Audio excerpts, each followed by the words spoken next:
in The Dark Knight Returns, Ben Affleck would be ideal. Kevin Smith is correct. Kevin Smith believes that Ben Affleck could reprise his role as Batman in a film based on The Dark Knight Returns, and Affleck's interpretation of Batman would be ideal for it. The first time Ben Affleck would play Batman was in Zack Snyder's Batman v Superman: Dawn of Justice, but after the infamous Justice League reshoots, Affleck would leave the role of the Caped Crusader, including from his intended Batman film. With the release of Zack Snyder's Justice League in 2021, the Justice League dilemma would be resolved. Despite Affleck's comeback in The Flash, Batman will not be a part of James Gunn's plans for the new DC universe under DC Studios. However, Kevin Smith is not completely ruling out more appearances for Ben Affleck's Batman. When discussing The Flash on the Fatman Beyond podcast, Smith says, "I know that Ben loves The Dark Knight Returns," adding that if Affleck were given the chance to adapt Frank Miller's The Dark Knight Returns in the future, he might say yeah. Smith's observation on Affleck starring in such a Batman movie is even more accurate than it might appear. Given the popularity of Ben Affleck's portrayal of Batman and what is known about his unproduced Batman script, Affleck would be the perfect Batman for The Dark Knight Returns. Ben Affleck's portrayal of Batman is particularly well-suited to stories along the lines of The Dark Knight Returns because, in many ways, he is that character's counterpart.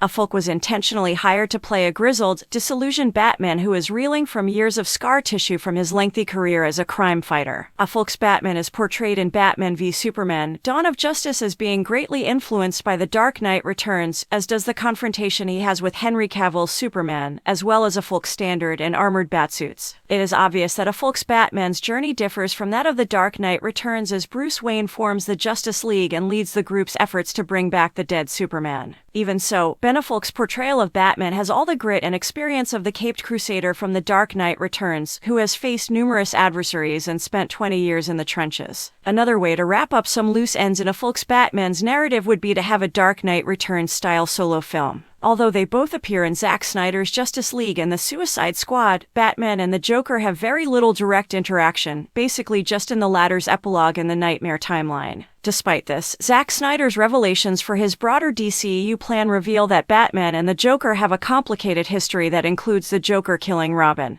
Given that the Joker had a significant role in The Dark Knight Returns, a Batman film with Affleck's Batman could provide additional insight into their relationship. Affleck's Batman movie script, according to what is known about it, sets him against Joe Manganiello's Deathstroke in order to expand on Slade Wilson's cameo in Zack Snyder's Justice League. Although the existence of the Joker is uncertain, Affleck's remarks about Deathstroke as a highly central antagonist would appear to suggest that the Clown Prince of Crime is either completely absent or plays a minor role. However, Affleck's script might be changed to incorporate the Joker into the plot if Affleck's Batman appeared in a Dark Knight Returns film. Of course, Affleck's script would appear likely to preserve its Batman vs. Deathstroke ethos given the progression of the plot from Zack Snyder's Justice League and the battle with Superman as shown in Batman v Superman. The Joker could play a part in Affleck's script for Dark Knight Returns, presumably showing up to kick Batman when he's down in the film's plot about Deathstroke wrecking Bruce Wayne's life. It may even undergo additional Dark Knight Returns style changes with Carrie Kelly recast as Batgirl, providing Batman a hand against Deathstroke while keeping the Joker at away. Batgirl is understood to play a part in Affleck's script.